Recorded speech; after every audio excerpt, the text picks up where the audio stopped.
Hello, Bev. We're here today to do a community meditation teacher spotlight. I'm Kaylee with Mind Oasis, and I'm so happy to be here. So, Really? Bev, would you tell us your full name and the pronouns that you prefer? Absolutely. I'm Bev Carrasco. My pronouns are she, her. Great. Thank you. And so, where are you in the world, Bev?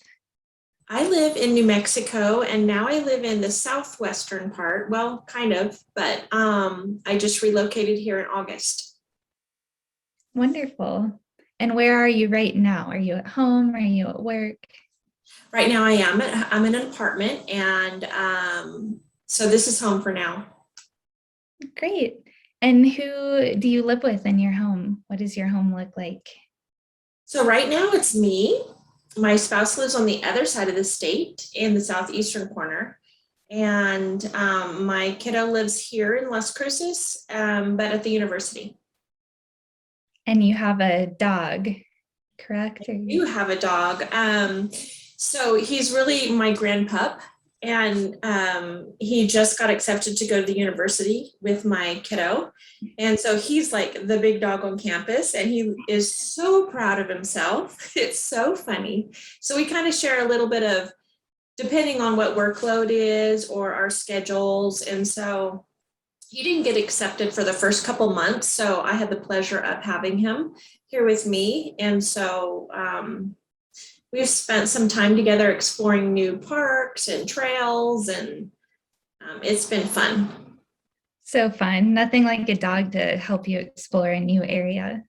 Oh, absolutely. And just that newness of being in a new environment and that extra comfort, or having a reason to really leave, honestly, and say, oops, I need to get up and go, and it's time to, he's rambunctious, or so it's been fun. Good. So what else do you like to do for fun besides spend time with your grandpup? I like to go explore some hiking trails, and I like to crochet and read. Um, I would say baking, but I haven't really done that in a while. So maybe when I kind of get settled in, we'll return to that. And winter's coming, so that's more of a baking time. I really enjoy traveling when that's available. Haven't done a whole lot of that. I love the ocean. I'm originally from California, so ocean is kind of my grounding place. Mhm. And so I really like that, and been thinking about exploring. Haven't found like a body of water on this part of the state yet. So that is something that I definitely know that I need to explore for just kind of well-being, really. I can relate to that. Yeah. So if you could travel anywhere in the world right now and it was perfectly safe and you could do it freely and for fun, where would you go? I think I would go to New Zealand. It's always an area that I've wanted to explore. I went to Australia in my early 20s and thought, oh, New Zealand would be a great place to just visit. And it looks so interesting, and the culture, as well as just kind of the environment. It would be a great place. Totally. Yep. It's on my list too one day. Yeah. Yep, for sure. So Bev, what's one book that you're reading right now that you love? I've really been on a Natalie Goldberg kick lately. She is a Zen student as well as an author, and I love her book. So I just finished The Bartender and I think it's Bartender the Monk. And I'm just taking a break from some Natalie Goldberg and starting a Molly Peacock book. And she is a poet and she wrote a memoir. So I'm starting her book. Ooh, I'm gonna have to look those up now. I Sounds found a good. terrific used bookstore in town and I'm just so excited. That's the best. Yeah. Yeah. So will you share with us a little bit about your journey to meditation, how you got here and how it's impacted your life since you started meditating? Absolutely. I started meditating initially in my early 20s, and I uh, when I went to university the first time, my degree was in occupational therapy, and we were required to do internships. So I did an internship out of state, and I went to Washington, and I moved to Spokane, which is the eastern part. And I had just gone through some things with my personal life and knew absolutely zero people. And I connected with a meditation group there and met weekly. And then I moved away and I didn't really keep up the practice. And then during the pandemic, was reaching out to look at what options were available for meditation. And I Googled something about meditation. And anyway, Mind Oasis pulled up. And so I just clicked on it, and it actually happened to be one of Anne's live classes that I just like dropped into. And I was kind of like, wow, there's actually really people here. So sat and chatted with Anne and Dana a little bit after that class, and then just kept going from there. And it's been such a wonderful resource. I love the community and the connection. And I did the immersion last fall, which I highly recommend for anybody, whether you're pursuing it as a meditation guide or you're pursuing it just as some introspection and personal development. It was so meaningful. And the teachers are just terrific. The schedule is flexible. You can kind of just choose and pick whatever, either your preference in teachers or what meets your schedule.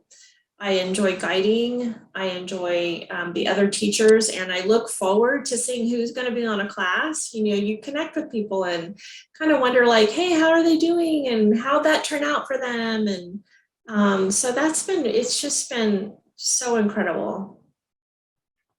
What's one thing that you've noticed that's shifted in your life since you've started with meditation and with the practice? I was just thinking about that today, actually. I can be a little bit of a driving force in life and get caught up in finish this and go on. Let's, plan, let's move, let's keep it going. And I don't really, I think probably the biggest shift for me is just letting things go and letting things be as they come. And when things do happen that are stressors in life, of just stepping back and saying, it's just a moment. Don't get too, caught up, and don't let those situations drive your interaction with others. That's beautiful. So that's probably been the biggest aha for me, that I can actually say, oh, wait, you're irritated or you're frustrated. Well, that's just you at this moment, and it doesn't have to impact anybody else. That's a big shift. Yeah. That's wonderful. So tell us just a little bit about your experience with guiding meditation and why you like that. It's been very interesting. When I started the immersion, my initial thought was, I'll learn this skill set, and maybe it would evolve into something that I could do maybe post-retirement or something, and go back to my occupational therapy, because that's not a practice that I am currently using as my employment role. And then as I got into it, I thought, I don't want to guide, but it was a requirement. So I was like, all right, I'll just take it as it comes, and I'll learn this, skill set, and it was not something I was comfortable with for months and months. And I just stuck with it. And luckily I have other teachers that would just coach me through and be like, I think I had we have the silent auction coming up, and Jane Coburn is a life coach, and she always offers a session. So last year, that's what I purchased at the silent auction. So I used that service. And one of the things she said is, and it just resonates so much, is, maybe you're not listening to your own voice and trying to be, set a standard for a box that doesn't fit or resonate with you. And so once I kind of stepped back and took that in consideration, I kind of tweaked some things I was doing in practice with guiding, and it's made the biggest difference. And I love it. I just love the just showing up and being authentic, and connecting with others, and just going with it kind of as it comes and not, and I think it's kind of that planning component of me of trying to plan things out and sticking with it no matter what. And I had to just let that go. And that's also another shift of just saying, whatever happens, if, technology flubs or something doesn't flow, it's not going to be the end of the world and it's going to be okay. Right. Which meditation also helps us come to terms with. Yes, it's all this continuous cycle.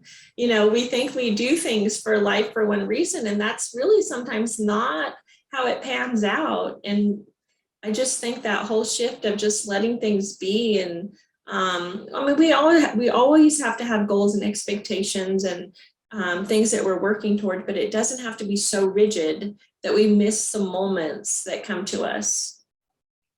Totally. So tell us when you teach, Bev. When can we find you? I teach on Wednesday mornings at 7 a.m. And then sometimes I'll sub during the week, but that's my primary spot right now. And it kind of varies Wednesday evenings or Wednesday mornings. But right now you can find me 7 a.m. at Central Time Wednesdays. Great. Thank you so much, Bev.